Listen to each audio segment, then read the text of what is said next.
¿Qué tal amigos? Bienvenidos a Respuestas Católicas en Vivo. Mi nombre es Edgar Lujano desde los estudios aquí en San Diego. Les doy la bienvenida y tengo un placer de presentar un buen amigo de Catholic Answers. Pues es un hombre increíble, un hombre fiel a la Iglesia Católica y alguien que en el último año que yo descubrí en el mundo a lo hispano que está bien involucrado en el mundo apologético y pues está haciendo el buen trabajo para el Señor. Les presento a Richbel Meléndez del canal Católicos por Convicción. Hermano, bienvenido.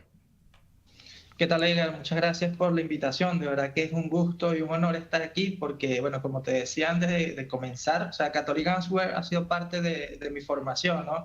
Y que ahora esté en español, wow, es una bendición porque he aprendido bastante, sigo aprendiendo y, bueno, hay que tomar todo lo bueno que se nos da, ¿no? A través de estos medios. Qué bueno, hermano. Pues si alguien en el comentario tiene una pregunta que le quiera hacer a Richbel, nomás pónganlo en el comentario y de ahí vamos a estar recibiendo las preguntas. Bueno, antes de empezar con eso, mientras que empiezan a llegar las preguntas, Richbel, tú me puedes contar un poco de tu jornada hacia la fe. ¿Quién eres de tu formación de tu fe y cómo al fin te involucraste en el mundo de apologética? Sí, fíjate que para comenzar, no siempre he sido católico. O Hmm. sea, por gracia de Dios siempre he sido católico y a pesar que en algunos momentos he dejado la iglesia, nunca me fui del todo. Simplemente fueron momentos donde me alejé de Dios, pero Dios nunca se alejó de mí, ¿no? Siempre lo he dicho así. Uno se aleja de Dios, pero Dios nunca se aleja de uno y eso es lo que permite que uno regrese a la iglesia. Y bueno, Edgar, mi formación más que todo comenzó con el grupo de infancia misionera o infancia y adolescencia misionera, como se conoce a nivel mundial. Este es un grupo de las obras misionales pontificias, es decir, reconocidos por la Santa Sede. Y como siempre decíamos nosotros, es un grupo de niños que misionan para niños o evangelizan a otros niños. Entonces, ese grupo a mí me sembró el amor a Dios, el amor a la Biblia. Entonces, esa cuestión que dicen que los católicos no leen la Biblia, que a los católicos no les gusta la Biblia, yo no supe nunca que era eso, ¿no? Porque a mí desde pequeño me enseñaron el amor a la palabra de Dios. Y yo le agradezco mucho a ese grupo porque sembró esa semilla, ¿no? Esa semilla, pero no necesariamente por sembrar la semilla va a crecer bien, ¿no? Eso depende también de uno, ¿sí? Porque hay personas que piensan que, bueno, por estar en un grupo, ya por eso voy a ser salvo, ya por eso voy a estar siempre en lo correcto. No, o sea, es un caminar, ¿no? Es un recorrer. Y como te dije, en algún momento me desvié, sí, me alejé de la iglesia, pero también Dios me atrae de diversas maneras, ¿no? Con diversas personas. Y hubo un momento donde yo estaba alejado de la iglesia y me dijeron, oye, están abriendo las inscripciones para la confirmación. Y yo dije, bueno, pero yo tengo tiempo sin ir a la iglesia, ¿por qué voy a ir? O sea, estaba en esa etapa rebelde, ¿no? Porque en esa etapa de joven, cuando uno está más que quieres otras cosas, ¿no? Que ir a la iglesia me parece aburrido. Entonces, fíjate cómo cambia la mentalidad de la persona. Pero bueno, yo dije, bueno, voy a intentarlo, voy a volver a regresar y así fue. O sea, regresé a la iglesia gracias a la confirmación y de allí mi catequista me dijo que si quería ser catequista de primera comunión. Entonces, comencé a hacer los cursos para ser catequista de primera comunión, fui catequista de primera comunión, luego el sacerdote, un sacerdote nuevo que llegó a la parroquia, me dice que si quiero ser catequista de confirmación, porque vio que lo hice muy bien, siendo catequista de niños, y dije, bueno, está bien, ¿no? El servicio, ¿no? Como que a donde uno lo llamen, ahí tiene que uno ir. Y eso me llevó también a ser catequista de confirmación. Pero debo reconocer algo. En ese momento yo no tenía una formación apologética. O sea, lo que tenía era una formación católica básica, ¿no? La formación que tiene el catequista, que le enseña al niño, y ya luego de eso no se profundiza más, ¿no? Que es un error lamentable que tenemos. Yo digo que aquí en Latinoamérica, que muchas personas van a la iglesia, van a la catequesis y de allí no se siguen formando, simplemente se quedan con esa formación, ¿no? Y por eso a veces son presas de otras ideologías, de otras religiones, porque no saben dar respuesta de su fe. Bueno, llegó un momento, y esto me recuerda mucho a lo que hablaste con Rafa, ¿no? Cuando tuviste la entrevista con Rafa, porque me sentí muy identificado, ¿no? Tuve una novia que era protestante Y eso me motivó a mí a estudiar más la fe católica, porque dije, si ella me va a hacer preguntas sobre la fe, ¿cómo voy a responder? Yo no voy a dejar de ser católico, ¿no? Ya yo estaba firme que quería ser católico, que tenía que ser católico, pero me motiva a estudiar más, ¿no? Y ahí fue donde descubrí la apologética católica, porque era cuestión de investigar, ¿no? O sea, respuesta católica a tal pregunta, y de repente me salía el término apologético, pero ¿qué es apologética? O sea, nunca lo había escuchado. Y cuando veo que al colocar apologética católica y la pregunta que tengo, me sale la respuesta, yo digo, wow, entonces esto, ¿no? Respuestas católicas o da razón de tu fe. Y digamos que así comenzó ese recorrido por lo que es la apologética y me apasioné, ¿no? Me apasioné porque me di cuenta la necesidad, ¿no? Sobre todo en las redes sociales, porque estaba el boom del Facebook, ¿no? Ahora más que todo es YouTube, el Instagram, pero en ese momento era el Facebook y había muchas páginas anticatólicas, y había personas que estaban diciendo cosas que no eran, y uno se metía allí a comentar, ¿no? A dar respuestas. Pero hubo un momento donde ya la apologética en español no me satisfacía, ¿no? Quería como que más, quería aprender más. Y ahí fue donde descubrí Catholic Answer. Y bueno, he sido seguidor de Catholic Answer desde ese momento, ya hace 12 años, ¿no? Que me dedico a esto. Increíble, increíble.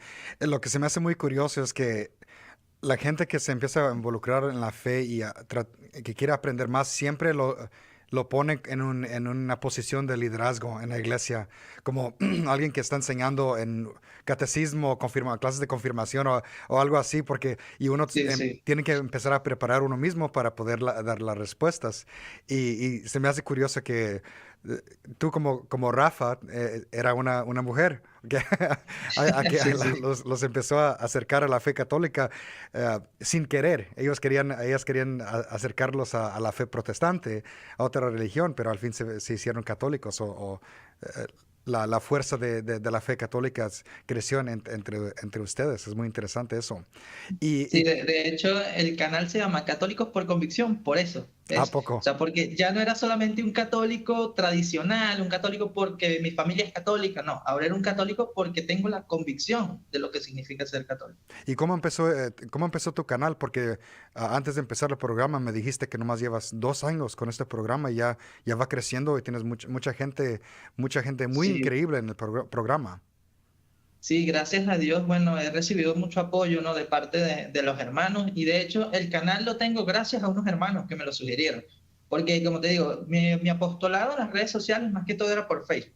O sea, escribía por Facebook artículos, de hecho algunos de esos artículos han sido traducidos hasta el portugués, ¿no? Por un hermano de Brasil, y lo publica en su página, porque yo tenía mi apostolado era más que todo allí en Facebook. Entonces, habían algunos hermanos que ya veían el boom de YouTube, me decían, hermano, ¿por qué no creas su canal, hermano? Y yo voy a ser sincero, yo siempre he sido muy tímido para las cámaras, ¿no?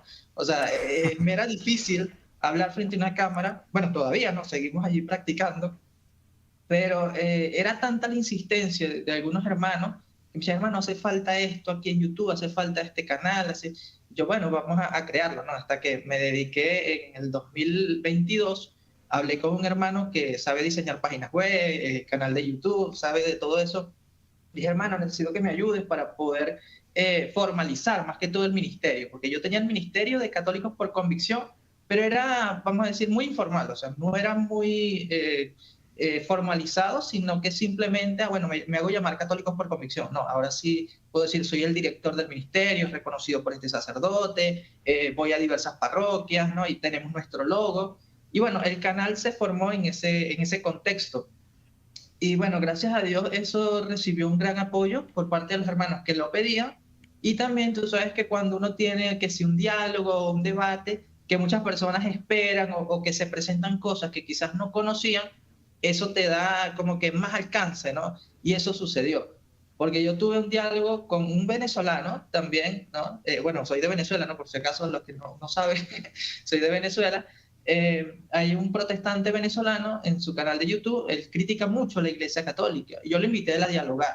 Entonces dialogamos sobre sola escritura, que aquí en Latinoamérica se dice que es el tema más rehuido por los protestantes, ¿no? Porque realmente es muy difícil de sostener. Igualmente en los de habla inglesa se ve mucho, que recuerdo mucho ese debate de Patrick Murray con James White, que wow, ahí aprendí bastante de lo que son los argumentos sobre sola escritura, y es un tema que he estudiado bastante, ¿no? Porque yo creo que todo parte desde allí. O sea, si uno entiende dónde radica la autoridad final, ya no hay para dónde agarrar, ¿no? Ya creo que eso debe llevarnos honestamente a dónde está esa autoridad, ¿no? Y yo hago esta reflexión. O sea, si la Iglesia Católica nos transmite la Escritura, ¿quién es la encargada para decirnos qué es lo que enseña la Escritura? O sea, la misma Iglesia Católica, ¿no? O sea, no hay para dónde correr allí, lo digo siempre.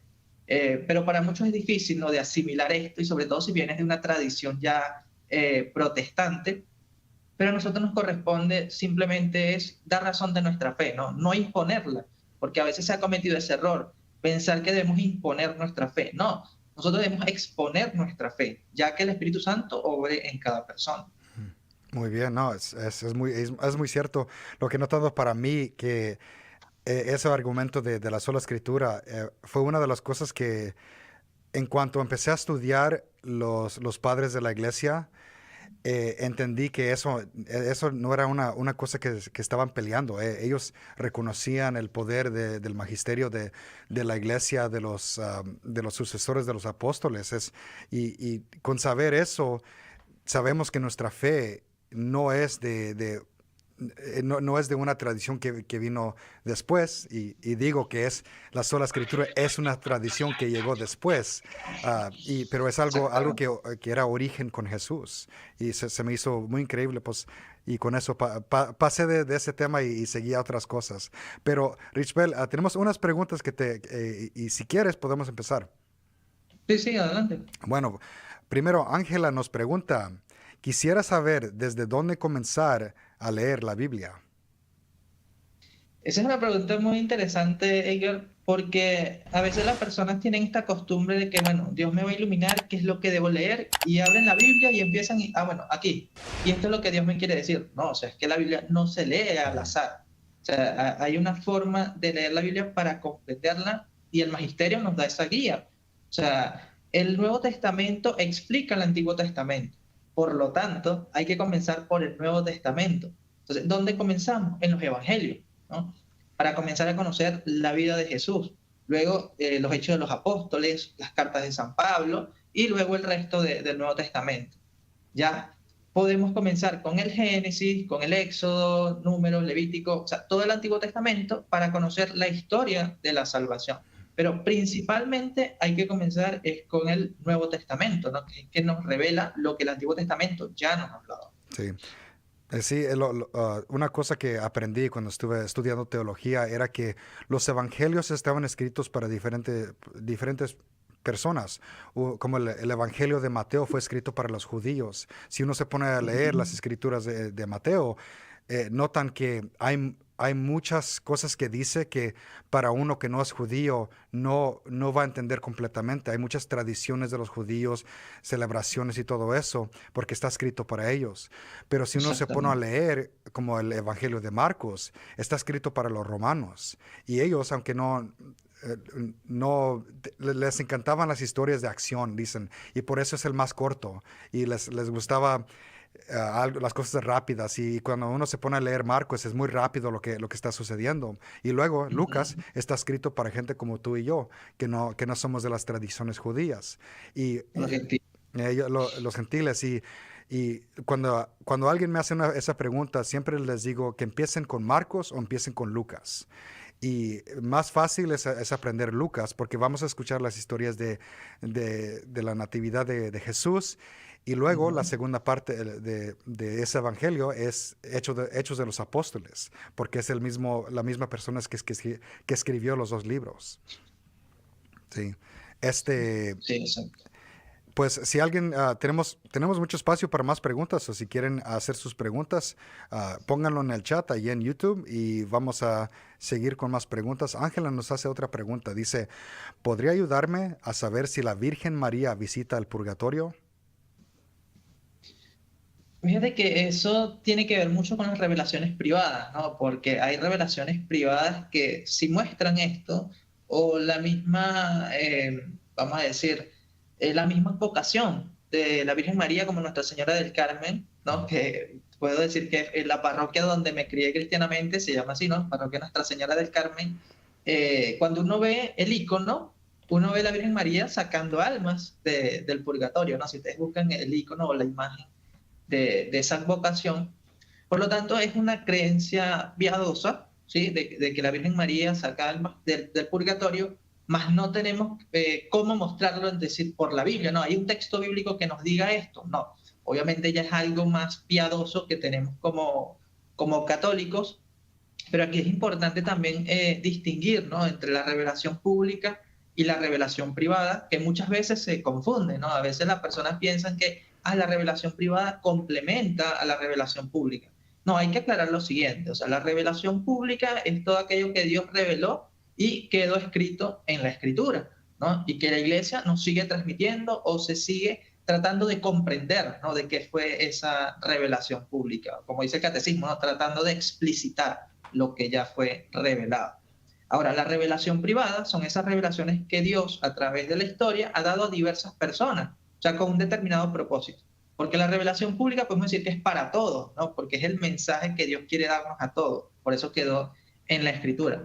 Mientras que la revelación privada ya es para un determinado contexto, una determinada persona. O sea, hay personas que han tenido revelaciones de que han visto almas del purgatorio, ¿no? Han visto a la Virgen, han visto a los santos, etcétera, pero nosotros no tenemos la obligación de creer en esto, pero me gusta como lo explica Alejandro Bermúdez de WTN. Él dice lo siguiente, o sea, si una revelación privada te ayuda a acercarte más a Dios, pues bienvenida sea. Ya si te aleja, pues deséchala, ¿no? Y creo que esto también lo dice San Luis María Grignion de Montfort, ¿no? En el Tratado de la Verdadera Devoción a María. O sea, toda devoción que te acerca a Cristo, bienvenida, pero si es una devoción que te aleja, pues deséchala, ¿no? Por más que digan que es una devoción mariana, una devoción a tal santo. Entonces, en el caso de la pregunta que hace la hermana, no podríamos saberlo como tal, pero sí podríamos creerlo como esa creencia piadosa. Y hay una frase, no sé si conoces, Edgar, al padre Jorge Loring, bueno, ya él falleció, pero fue un gran apologeta católico, sacerdote jesuita español, que también aportó mucho a la apologética católica en español. Él escribió un libro que se llama Para Salvarte. De hecho, fueron muchas ediciones que se sacaron, se ha traducido a muchos idiomas. Y él decía lo siguiente, él dice que él cuando gana una indulgencia, él se la entrega a la Virgen María para que ella decida a qué alma sacar del purgatorio. Entonces, es algo que está presente en la creencia católica, ¿no? En la piedad católica. Muy bien, muy bien. Ángela, muchas gracias por tus preguntas. Seguimos con amor a la libertad. Si no conozco de fondo la Biblia, ¿puedo de todos modos estudiar teología? Sí, desde luego, o sea, no es necesario conocer ya del todo, es decir, todas las escrituras, sino la parte esencial, ¿no? Por eso hablamos de los evangelios, comenzando con los evangelios. Es bueno los consejos que diste, ¿no? Que cada evangelio tiene un mensaje particular, va escrito para un determinado contexto, y eso se aprende justamente cuando estudias teología, ¿no? Entonces, la teología te va a llevar a conocer más la Biblia. Si ya la conoces, pues vas a conocerla aún más, vas a profundizar en esta. Yo, por ejemplo, estando pequeño, hacía muchos cursos de Biblia, ¿no? Y me ayudaban a entender mejor la escritura. Y ahora que sigo profundizando y sigo estudiando, pues más crece ese amor por la palabra de Dios. Muy bien, muy bien. Este, entonces ¿cuánto tiempo llevas estudiando teología más o formal o informal? Bueno, yo digo más bien de forma autodidacta y de forma institucional, ¿no? De forma autodidacta, 12 años y seguimos, Muy bien. ¿no?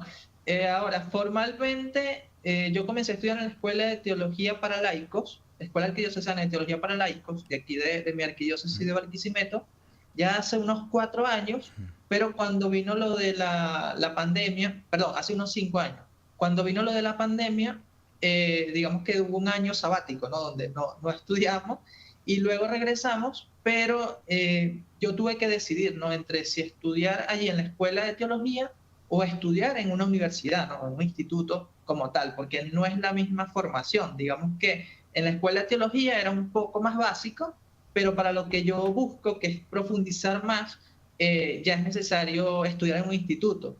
Yo estudio ahora en la Universidad Católica Cecilio Acosta, de aquí de Venezuela, Maracaibo, una modalidad a distancia, porque yo me encuentro en Barquisimeto y la universidad se encuentra en otra ciudad, pero tienen esa posibilidad para estudiar a distancia. Actualmente estoy estudiando el tercer semestre de la licenciatura en teología y bueno, esperamos allí ir recorriendo, ¿no?, ese camino porque hay mucho por conocer, ¿no? O sea, yo con la apologética he conocido bastante, pero nunca va a ser suficiente. O sea, siempre uno va a seguir aprendiendo y hay personas que nos pueden enseñar cosas, no necesariamente dentro de institutos, ¿no? Por ejemplo, yo he aprendido mucho con Catholic Answer, hoy sé que hay teólogos, pero también hay personas que simplemente han sido apologetas de forma autodidacta, como Day Armstrong, ¿no? Por ejemplo, él ha enseñado bastante de lo que es la apologética, de lo que es la teología, y si uno quiere formalizar sus estudios, vale estudiar teología formalmente, pero no es del todo necesario, ¿no? Ya esto depende si uno quiere como una carrera. En mi caso yo lo quiero como una carrera, pero a mí me gusta más el investigar, ¿no? El buscar respuestas a todo esto de esas dudas que se tengan, ¿no? Porque hay muchas dudas, o sea, y eso es válido, o sea, es válido tener dudas, pero no es válido quedarse con la duda. Hay que buscar la respuesta. Me da mucho gusto que aclaraste eso, porque mucha gente piensa que solamente porque tiene las dudas, que no es un buen católico, es una persona mala por tener dudas. No, Todos tenemos dudas, siempre tenemos las dudas, pero por eso tenemos las respuestas para poder contestarlas. Le he dicho a mi hermana que no es bueno quedarse uno en la duda, pero siempre estar buscando, porque si uno se queda con la pregunta y nunca busca la respuesta, pues nunca va a estar satisfecho. Y, otra cosa que me da gusto que contestaste fue respondiste que tú has buscado tus respuestas a través de Catholic Answers. Y lo bueno, lo voy a repetir, que ya tenemos nuestro sitio de internet que en inglés es catholic.com. Ahora ya lo tenemos traducido en español, es respuestascatólicas.com y tenemos artículos que llevan décadas en esa página. De cualquier cosa que la gente quiere preguntar, ahí tenemos las respuestas. Entonces, para la gente que quiere estudiar teología o apologética, no están solos. Tienen recursos gratis, los canales de Católicos por Convicción y Respuestas Católicas aquí para ayudarlos. Bueno, seguimos con nuestro amigo Joseph Hernández. Dice, ¿por qué los católicos no hablan en lenguas? esa pregunta también es muy interesante y fíjate que yo siempre les digo esto, ¿no?, a los hermanos, y no es por decirles ignorante, ¿no?, pero sino para motivarnos a estudiar, ¿sí? Porque decirle ignorante a alguien no es insultarlo, es simplemente decir, oye, necesitas conocer más de esto. Cuando alguien me dice, oye, te hace falta conocer de esto, yo me alegro porque, oye, sí es verdad, quiero conocer de esto, ¿no? Pero a veces hay personas que se lo toman de un modo malo y bueno, aquí le hago la aclaración al hermano, ¿no? Hay que investigar, ¿no? Hay que conocer un poco más la historia de nuestra iglesia, porque a veces pensamos que el hablar en lenguas es algo solamente de los hermanos pentecostales, ¿no? Las comunidades protestantes pentecostales. ¿Por qué? Porque ellos tienen esa, vamos a decir, esa idea de que, bueno, necesitas hablar en lenguas para demostrar que el Espíritu Santo está en ti. La Iglesia Católica no. Es decir, la Iglesia Católica reconoce el don de lenguas y de hecho lo ha practicado a lo largo de la historia. Sin embargo, actualmente se ha dado a conocer un poco más por la renovación carismática católica, ¿sí? Y esto es algo que ha sido controversial, ¿no? La renovación carismática católica, porque hay muchos que dicen están copiando a los pentecostales. No, o sea, la renovación carismática católica es justamente eso, renovar el carisma del Espíritu Santo en la Iglesia Católica que siempre ha estado, pero que se había como que dejado a un lado. Eso es lo que hace el movimiento de la renovación carismática católica. Ahora, respondiendo a la pregunta puntualmente, católicos sí hablan en lenguas, mas no es necesario hablar en lenguas, ¿sí? O sea, esto es para un determinado propósito y lo enseña San Pablo. Algo que sí debo aclarar es que yo soy muy malo para recordar los textos bíblicos, pero sí recuerdo las enseñanzas, ¿no? O sea, yo no te voy a decir la referencia exacta del texto, eso es algo en lo que sigo practicando, pero siempre he tenido mala memoria, pero sí te puedo decir, oye, esto lo dice San Pablo, ¿no? O esto lo dice San Juan, o esto. Entonces, en este caso, San Pablo explica esto, o sea, el don de lenguas no es necesario como tal, sino que es algo o un carisma que se le da a una persona en un determinado contexto y es porque Dios quiere dar a conocer algo a alguien. Y tiene que haber alguien que interprete, porque de nada sirve que una persona esté hablando en lenguas y no esté quien lo interprete, ¿no? Y esto lo explica San Pablo claramente. Ahora, en la historia hemos tenido santos que han hablado en lenguas. Ahora me viene a la mente San Francisco de Asís, ¿no? Él hablaba en lenguas. Pero también se confunde mucho, Edgar, lo que es el hablar en lenguas y lo que es, digamos, la glosolalia, ¿no? Que es ese lenguaje ininteligible, ¿sí? Que solamente hay una persona que tiene que interpretar para poder entender. Hay una anécdota que me gusta mucho contar porque explica muy bien, ¿no? Lo que es el don de lengua. No sé si conoces al sacerdote Daniel Cagnon, un sacerdote católico, también se dedica a la apologética. Él comentó, ¿no? En una entrevista que le hicieron que él pudo vivir lo que es el don de lenguas en un determinado momento cuando él fue invitado, y voy a parafrasear aquí un poco la historia, si cambian algunos detalles, bueno, me disculparán, ¿no? Pero el sentido del mensaje es el siguiente. Él fue invitado a un país a dar una conferencia, ¿no? Una charla, pero en ese país no hablaban inglés, hablaban era otro idioma. Y él tenía que tener un intérprete, ¿no? Para que pudiera presentarse allí con las otras personas. Resulta que el intérprete no llegó. Él le tocó hablar allí a ese público y él dice, bueno, él se puso en manos de Dios, ¿no? Invocó al Espíritu Santo, pidió que ellos le entendieran y él salió a dar su charla, ¿no? Dio su charla, dio su prédica, toda la gente vio que le entendía, él habla en inglés, ¿no? Creo que era un país africano, no recuerdo bien ahora, pero él dio su charla y toda la gente, wow, sí, le entendió y todo. Cuando él termina la charla, ahí es donde llega el intérprete, ¿no? Y el intérprete le pregunta, pero ¿cómo hizo para hablar? Le dice, no, es que yo hablo en inglés. No, pero es que todos los escuchamos en el idioma que de aquí. Y él dijo, bueno, el Espíritu Santo, ¿no? Porque yo hablé en inglés, pero esas personas me entendieron en su lenguaje. Y eso es justamente lo que es el don de lenguas, ¿sí? Entonces hay que distinguir entre el don de lenguas y la glosolalia para que no se confunda, ¿no? La glosolalia podemos decir que es el lenguaje ininteligible, que es el que Dios da en un determinado momento a ciertas personas porque hay un intérprete, pero también está el don de lenguas, que es que tú hablas en tu lengua, pero las personas de otras lenguas te pueden escuchar, que fue lo que pasó en los Hechos de los Apóstoles, ¿no? Cuando cada uno escuchaba a los apóstoles hablar en su propia lengua. Ay, muy bien, muy bien. Joseph, ojalá que te ayudó esa respuesta. Seguimos con Emilio. Nos dice, ¿cómo debemos entender el hecho de que vamos a tener cuerpos después de la segunda venida, pero el cielo está fuera de tiempo y de espacio? Mira, esa pregunta me la hice yo también hace tiempo y me la han hecho muchas veces y de verdad me costaba comprenderlo, ¿no? Porque a veces hay cosas muy complejas, sí, hay que decirlo, pero son por detalles que pasamos por alto. Es decir, cuando nosotros morimos, ¿no? Y dice Hebreos que después viene el juicio, ¿no? O sea, la muerte y luego viene el juicio, que sería el juicio personal que tenemos cada persona al morir. Pero, ¿qué es el morir? El morir es cuando nuestra alma se separa de nuestro cuerpo, ¿no? ¿Y quién va a ser juzgado en ese momento? Nuestra alma, ¿verdad? Eso es lo que sucede. Y ya ahí el juicio va a determinar a dónde va a ir nuestra alma, si al purgatorio, al cielo o al infierno.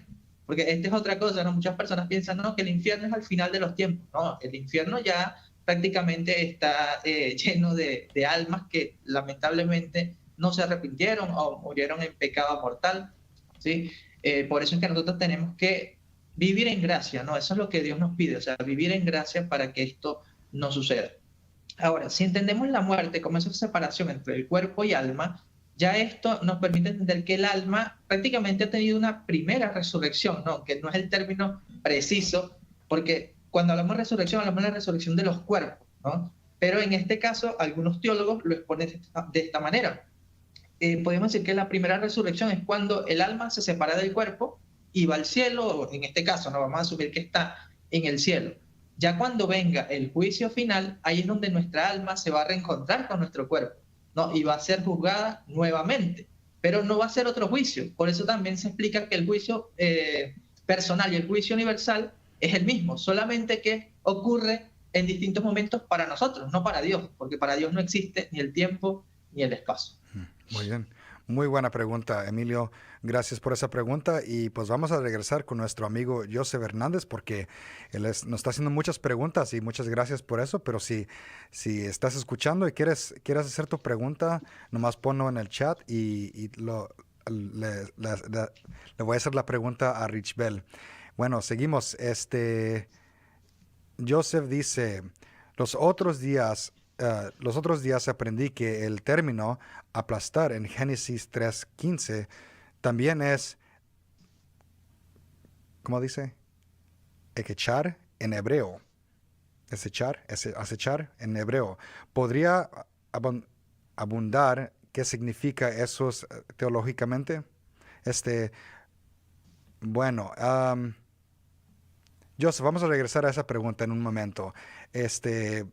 Joseph, voy a hacer tu otra pregunta en Dice, soy un católico nuevo y he notado que muchos católicos les encantan atacar al Papa Francisco. ¿Eso es normal? ¿Siempre ha sido? ¿Siempre ha sido así? Si así es con otros papas, ¿están pecando? Uf, esa pregunta es, digamos, controversial, ¿no? Pero es bueno traerla a colación, sobre todo por estos últimos días en lo que ha pasado, ¿no? Con las declaraciones del Papa sobre las religiones. Y debo reconocer algo, Edgar, y es que yo hace tiempo era muy crítico, ¿no? Era una persona que cuestionaba mucho todo lo que hacía el Papa, eh, y digamos que me era difícil comprender el pontificado del Papa Francisco. Gracias a Dios, Dios pone personas que te ayudan, ¿no?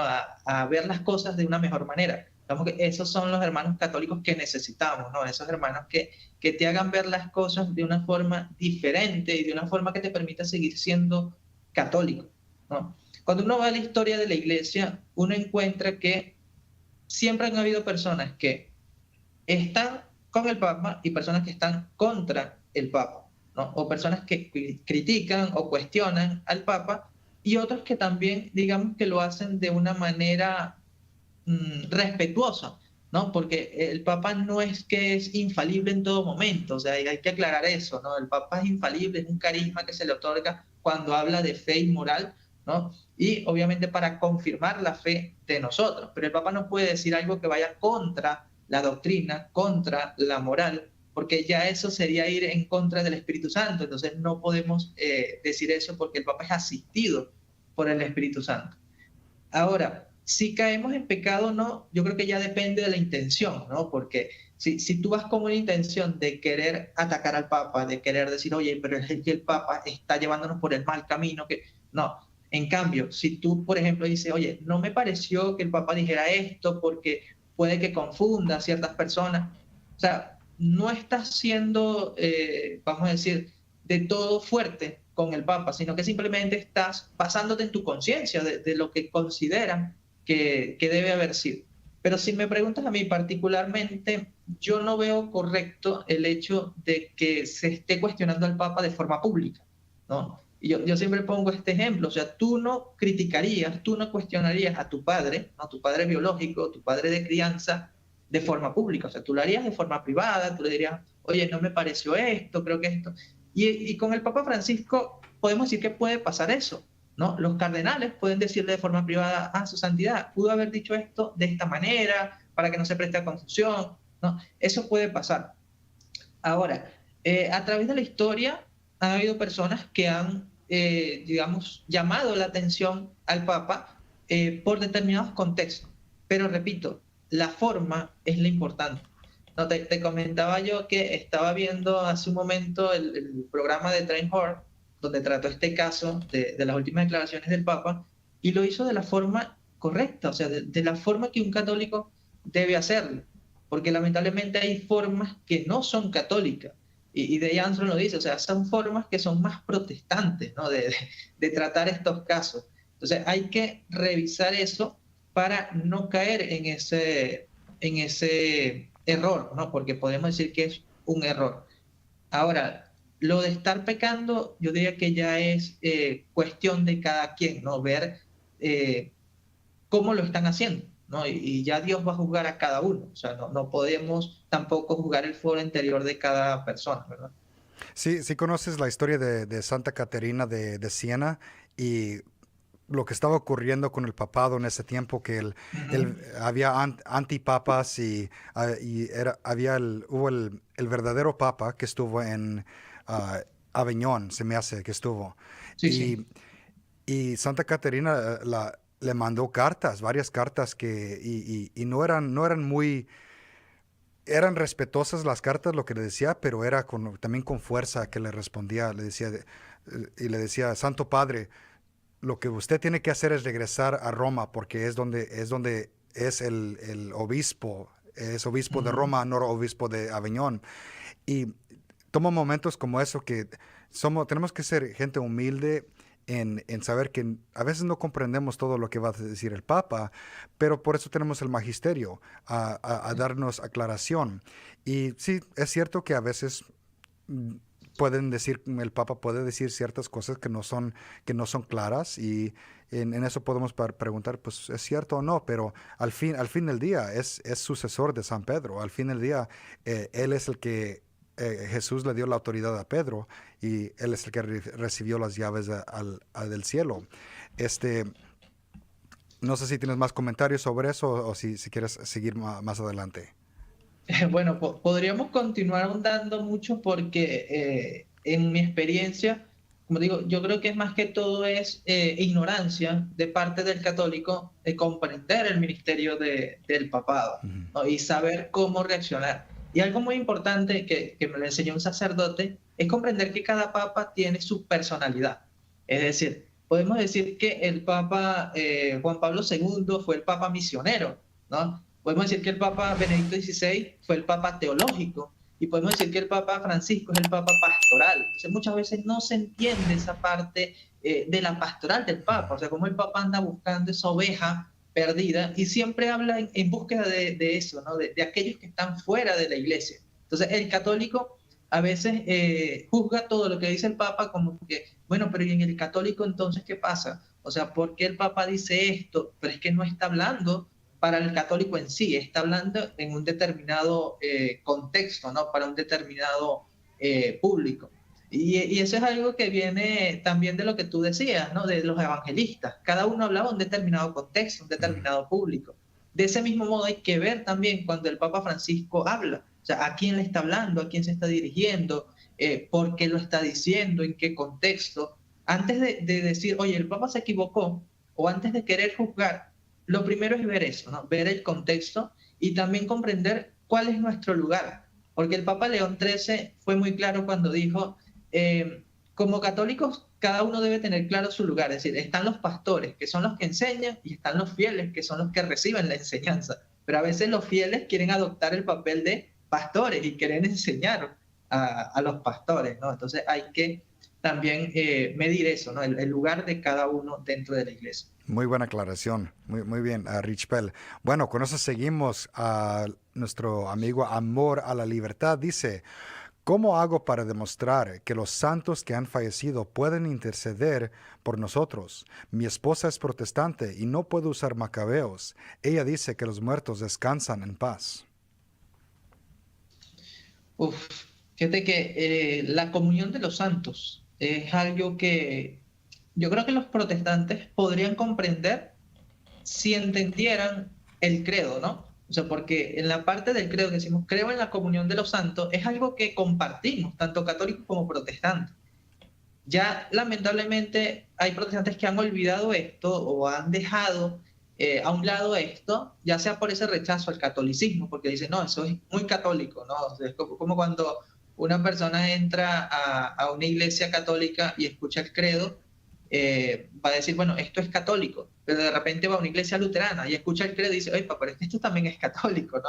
Pero es por eso, porque no se dan cuenta que son cuestiones que compartimos, ¿no? El credo de los apóstoles.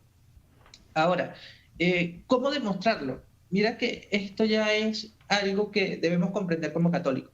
O sea, nosotros no vamos a demostrar, ¿sí? En tal caso, nosotros vamos a exponer las razones, el fundamento de lo que creemos. Pero ya demostrar, eso lo hace el Espíritu Santo y si la persona deja que actúe. ¿Sí? Es la persona que, digamos, se abre a esa verdad que se le está presentando y la acepta. O porque no necesariamente porque se le presente la verdad, ya la va a aceptar. Hay personas que lamentablemente rehusan o rechazan aceptar esa verdad. Ahora, en el caso de cómo podemos demostrar que los santos que han fallecido pueden interceder por nosotros, bueno, repito, no podemos demostrarlo, más sí podemos mostrar lo que sería la evidencia bíblica, ¿no? Ya él menciona, ¿no?, el caso de Macabeos. Sí, en Macabeos se ve como el profeta Jeremías puede interceder por el pueblo. Pero aquí yo lo llevaría a otro punto, y es el hecho de que la intercesión de los santos no es algo netamente católico, sino también judío. Entonces, viene ya de una práctica judeocristiana. Por lo tanto, no es necesario solamente decir, oye, mira, lo vemos en este texto, porque pueden considerarlo apócrifo, pero velo desde el punto judío. O sea, ¿por qué los judíos aceptaban la intercesión de los santos? Hay un argumento que me gusta mucho y es cuando Jesucristo estaba en la cruz, ¿no? Y él dice, Elí, Elí, lama sabactaní. ¿Y qué dicen los que estaban allí? Mira, está llamando a Elías, o sea, está invocando a Elías. O sea, ¿por qué? Porque los judíos no veían como un rechazo o como algo idolátrico o algo pecaminoso el invocar a los santos, ¿no? A los sadiquín, ¿no? A aquellos que pueden interceder por nosotros. De hecho, y lo estoy enfocando mucho en la parte judía para que se entienda que no es algo solamente católico, ¿no? Porque esto es bueno para que las personas protestantes puedan verlo. Porque algo que tienen los protestantes es que cuando van al canon bíblico, ellos dicen, no, nos basamos en el canon hebreo, ¿no? El canon de los judíos, ellos fueron los que establecieron el canon del Antiguo Testamento. Bueno, vamos a ver qué decían los judíos, en este caso, sobre la intercesión de los santos. Pues ahí le estoy dando el ejemplo, ¿no? De cuando Jesucristo dice, Elí, Elí, lama sabactaní, y muchos dijeron, mira, está llamando a Elías, o está invocando a Elías. No lo vieron como algo contradictorio a lo que ellos creían, porque era algo que estaba presente. Y actualmente, cuando uno va, por ejemplo, a Jerusalén, y uno ve las tumbas, ¿no?, de los patriarcas, vemos judíos rezando allí, ¿no? Vemos judíos que se postran frente a las tumbas, ya sea de Abraham, de Raquel, ¿no?, de aquellas patriarcas o esos personajes tan ilustres del judaísmo, y le piden su intercesión, ¿no? Entonces, no es algo que viene solamente del cristianismo, del catolicismo, sino que es algo presente ya desde la tradición judía. Y que nosotros, como cristianos, recibimos también de ellos y obviamente continuamos practicando. Y si vamos a los padres de la iglesia, aún más encontramos esto. Muy bien, muy bien. Estaba pensando que cuando gente usa ese argumento, a veces piensa que los que están en el cielo no nos pueden escuchar. Y eso no es correcto. Hasta la Biblia dice en el Evangelio de Lucas, capítulo 15, versículo 7, nos enseña que dice que en el cielo, los que están en el cielo tienen alegría porque si se convierte una alma y se regresa a Dios, significando que los que están en el cielo nos pueden escuchar, no nomás están en su propio mundo y arriba sin saber lo que está ocurriendo aquí en este mundo. Entonces sí hay evidencia y uno no nomás tiene que usar Macabeos para tener prueba de eso. Bueno, le seguimos con Rubén. Rubén nos dice, hola, soy católico del patriarcado de Antioquía. ¿Por qué vosotros del patriarcado de Roma se separaron de los primeros patriarcados Jerusalén, Antioquía, Alejandría y Constantinopla? Ni lo puedo decir, ¿cómo ves, Richbel? ¿Cómo se dice eso? Constantinopla. Exactamente, eso mero. Entonces, ¿cómo respondes a eso, Rubén? A Rubén.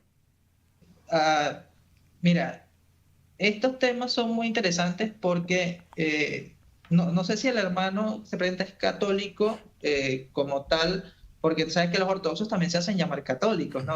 Y de hecho ahorita hay un canal en YouTube que se llama Católico Ortodoxo, entonces muchas personas se confunden porque piensan que es un católico de rito oriental, pero en realidad es ortodoxo de un patriarcado. Entonces, bueno, independientemente de cuál sea este hermano, el tema del papado es uno de los temas que más me apasiona, ¿no? Y obviamente para estudiar este tema tuve que estudiar también el cisma, porque algo que se me olvidó mencionarte es que yo consideré la Iglesia Ortodoxa. ¿no? También en ese, más que todo fue en ese camino de cuestionamiento, de crítica al Papa Francisco, yo vi como un camino la Iglesia Ortodoxa, pero el papado, al verlo presente en el primer milenio del cristianismo, me hizo retroceder, ¿no? Y esto me recuerda mucho a un artículo de William Albrecht sobre esto, ¿no? Y muy puntual, de verdad me gustó mucho ese artículo porque me sentí muy identificado, ¿no? Y es que no es Roma quien se separa de los demás patriarcados, son los demás patriarcados que desconocen lo que durante 1000 años reconocieron. Porque cuando uno ve los textos de los patriarcas, y en este caso vamos a hablar de los de Antioquía, uno encuentra esa sujeción al obispo de Roma, ¿no? Esa obediencia, ese reconocimiento de no meramente un primado de honor, porque eso es lo que ahora se dice, ¿no? Que se reconoció un primado de honor, no, un primado de jurisdicción, porque le reconocían autoridad para deponer obispos, ¿sí? Le reconocían autoridad sobre toda la iglesia. Cuando había un problema tenían que ir era con el obispo de Roma. Entonces, yo creo que todo esto hay que tomarlo en consideración al momento de decir, oye, ¿quién se separó de quién?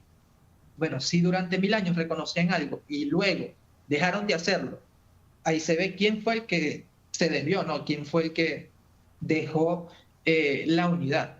Gracias a Dios, pues poco a poco se ha venido dando esa unidad nuevamente gracias al esfuerzo ecuménico, ¿no? Esos diálogos ecuménicos que tantos resultados buenos han dado. Eh, pero en este caso creo que la pregunta está mal formulada, ¿no? Porque no es Roma quien se separa, sino que fueron los otros patriarcados que se separaron al desconocer lo que no, vamos a decir, lo que reconocieron durante 1000 años. ¿Sí has estudiado mucho los padres de la iglesia? Bastante. Sí. ¿Cuáles para ti fueron muy, notaste de, cuáles has estudiado? Pues nomás para empezar, sencillamente. Eh, bueno, podría mencionar San Ignacio de Antioquía, ¿no? San Justino Mártir. Sobre todo me encantó cuando explica la misa, Mm. ¿no? Cuando explica la liturgia. San Cirilo de Jerusalén igualmente explica la liturgia en sus catequesis mistagógicas. San Agustín, bueno, me siento identificado con San Agustín por todos esos escritos que nos dejó, ¿no? Toda esa riqueza teológica que nos deja. San Jerónimo, hay un texto de San Jerónimo que me ayudó bastante a comprender dónde es mi lugar, ¿no? Como cristiano, como católico, y es unido a la cátedra de Pedro, ¿no? No sigo a otro que no sea el sucesor del pescador. Wow, cuando yo leí ese texto yo dije, bueno, es aquí. O sea, no puedo seguir otra cátedra que no sea la del sucesor del pescador, ¿no? Y esa fue una carta que le escribió el Papa Dámaso.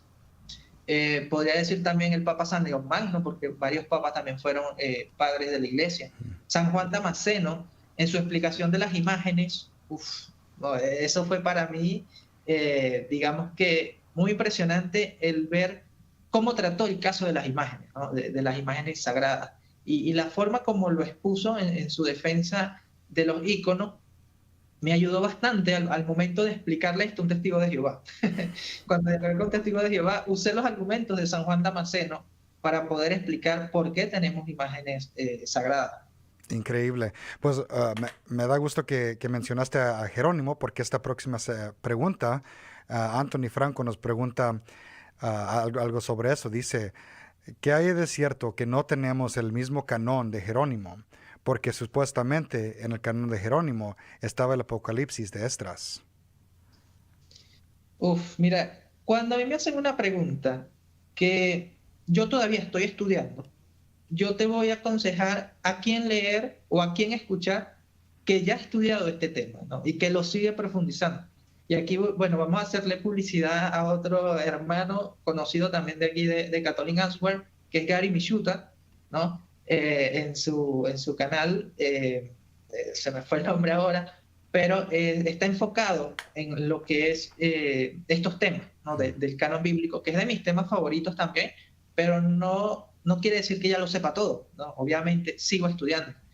Fíjate que el caso del libro de Apocalipsis, perdón, del libro de Esdras, ¿no? Porque más que todo es cuarta de Esdras, ¿no? Que hay esa discusión, la he estudiado, pero digamos que yo estoy todavía en ese dilema que estuvo Gary Michuta hace unos años cuando escribió la primera edición de su libro, ¿no? Porque las Biblias católicas son más grandes, bueno, en español, no en inglés, tiene otro nombre. Eh, y él estaba así igual que yo en este momento. O sea, no podía dar una respuesta certera o directa porque hay que considerar muchas cosas. Pero he visto que en su canal, y hay otro hermano también, ahora no recuerdo el nombre, pero que colabora allí en su canal, él hizo un video sobre estos temas, ¿no? Entonces, yo considero que para mí es un tema que todavía sigo estudiando, Muy bien. pero no afecta en sí la cuestión del canon, ¿no? Porque para nosotros ya el canon fue definido, y bueno, aquí va a haber una discusión entre católicos, ¿no? Porque muchos dicen en Trento, pero Florencia también ya lo había tratado y un concilio ecuménico, por lo tanto, yo creo que ya había un antecedente de un concilio ecuménico que ya había definido el canon, pero Trento lo dogmatiza, por decirlo de alguna manera.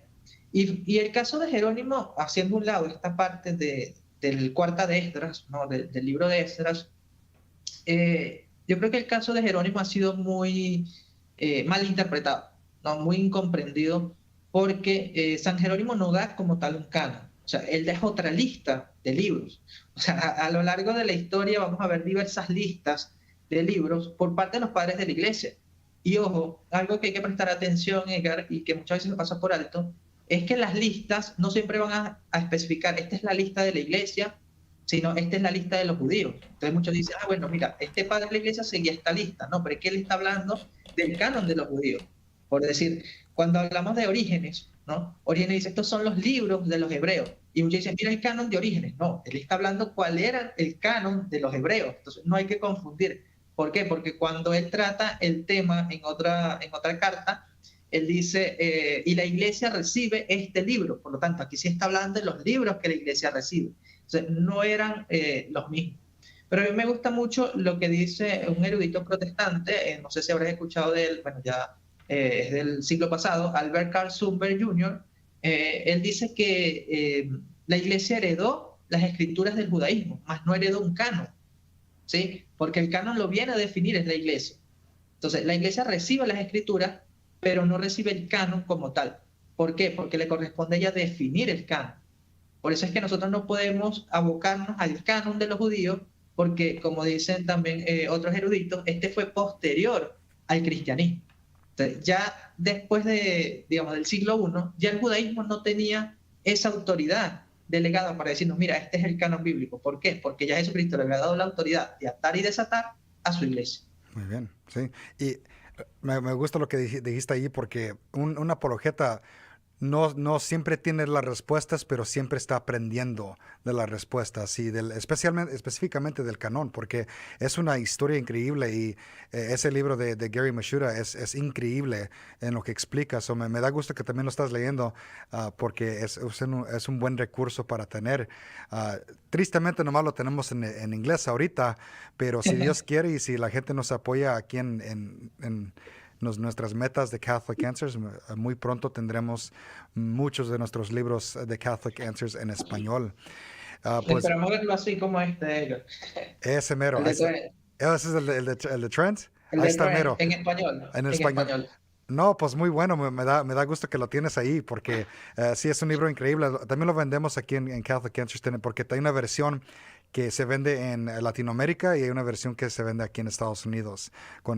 Sí.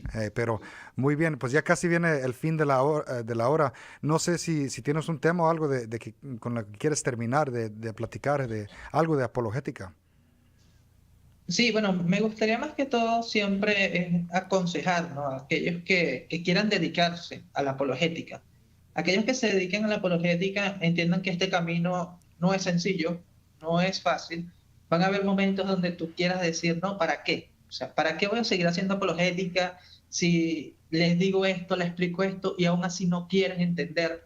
No, porque ese es el enfoque errado. O sea, porque las personas quieren es imponerlo.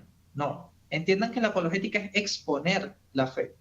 A mí me ayuda mucho y lo vuelvo a decir, ¿no? Y si tienes la oportunidad y se lo dices a Trent Hall, a quien le agradezco bastante, porque él escribió un artículo que dice justamente esto, o sea, cómo ser apologeta a tiempo completo. O sea, yo soy apologeta a tiempo completo. O sea, mi ministerio es a tiempo completo, ya sea por las redes sociales, ya sea yendo a las parroquias. a pesar que tengo mi familia. Y digamos que la cuestión económica, eso es lo complicado, ¿no? Porque muchas veces uno se desanima, es por esto, pero bueno, Dios va a saber cómo obrar, ¿no? Por medio de las personas, ya, las colaboraciones que las personas hagan, pero si Dios quiere que tú estés aquí, Él te va a mantener aquí, ¿no? Para poder hacer apologética. Y algo importante, Edgar, es que no se enfoquen solamente en la parte doctrinal y descuiden la espiritualidad. Porque Santo Tomás de Aquino decía, o sea, la mejor teología es la que se hace de rodillas. Si tú descuidas la espiritualidad y estás haciendo apologética, no estás haciendo nada, ¿sí? Porque tiene que ser una apologética, pero sin descuidar esa espiritualidad. Es decir, ora et labora, ¿no? O sea, ora y trabaja. Ujú. No solamente trabaja. No solamente te dediques a hacer videos en YouTube o a hacer escritos y ya, y descuides el ir a misa, el hacer oración, el rezar el rosario, porque hay una canción muy bonita que me gusta mucho en español que dice, la oración es el motor que a mí me impulsa a seguir. Y es muy cierto. O sea, sin oración no vamos a poder hacer todo esto, ¿sí? Y todo esto lo vamos a hacer por obra y gracia de Dios, ¿sí? No solamente por nuestras propias fuerzas, porque a veces queremos hacer todo por nuestras propias fuerzas y no. O sea, nosotros tenemos la ayuda de Dios, la gracia de Dios. Y esto nos invita nuevamente al ir a los sacramentos, ¿no? Los sacramentos son los que nos van a dar esa gracia que necesitamos para seguir día a día con este camino. Perfecto, perfecto mensaje para terminar este live stream, porque sí es cierto, es importante, es necesario siempre estar involucrado en los sacramentos, siempre estar recibiendo los sacramentos, y todo lo que hacemos no es para tratar de ganar argumentos, pero para tratar de glorificar a Jesucristo y a su iglesia. So, Sí. Richbel Meléndez de Católicos por Convicción, muchas gracias por acompañarnos en esta hora. Fue un placer tenerte en el programa y si Dios quiere lo vamos a hacer de nuevo en el futuro. No, gracias a ti, Edgar, como te dije, de verdad es un honor, un placer estar aquí. Nunca pensé, de verdad, nunca pensé estar en Catholic Answer, pero ahora que está en español, pues, como te dije, me estoy devorando todo lo que son sus escritos ahora en español, ya que antes lo hacía en inglés, ¿no? Pues los traducía con el traductor de Google, pero ahora, bueno, ya todos lo tenemos disponible, así que no pierdan el tiempo, vayan a visitar la página de Catholic Answer en español. Igual sigan a Edgar en sus redes sociales, ¿no? Me parece que estás en TikTok también, ¿no? También, sí. Y bueno, aquí tenemos una gran bendición, ¿no? Con este canal, con esta página, y Edgar está haciendo un gran trabajo y te felicito, hermano, porque de verdad me agrada mucho lo que estás haciendo.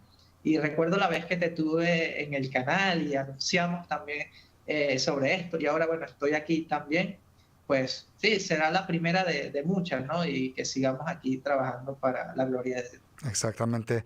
Lo que me encanta de nuestra historia, de nuestra fe, cuando nos ponemos a leer las historias de los santos, no siempre es un santo solo con otra gente que lo odian, pero siempre son comunidades de santos como San Agustino y su madre, y también su mentor que era el San Ambrosio. Siempre hay comunidades juntas que se hacen santos. Sí, pues si Dios quiere vamos a estar todos juntos en el cielo un día, pero mientras seguimos a esta jornada. Richbel, muchas gracias por acompañarnos. Sigan a su página en Católicos por Convicción en YouTube y también síganos aquí en nuestro canal. Háganle like a este video. Síganos y como dije, si quieren estudiar un poco más sobre la fe, quieren recursos gratis sobre la fe católica, pueden visitar a respuestascatólicas.com. Ahí tenemos décadas de recursos gratis para ustedes, para que estudien. Muchas gracias, amigos. Agradezco estar aquí con ustedes y que Dios me los bendiga y pronto nos veremos.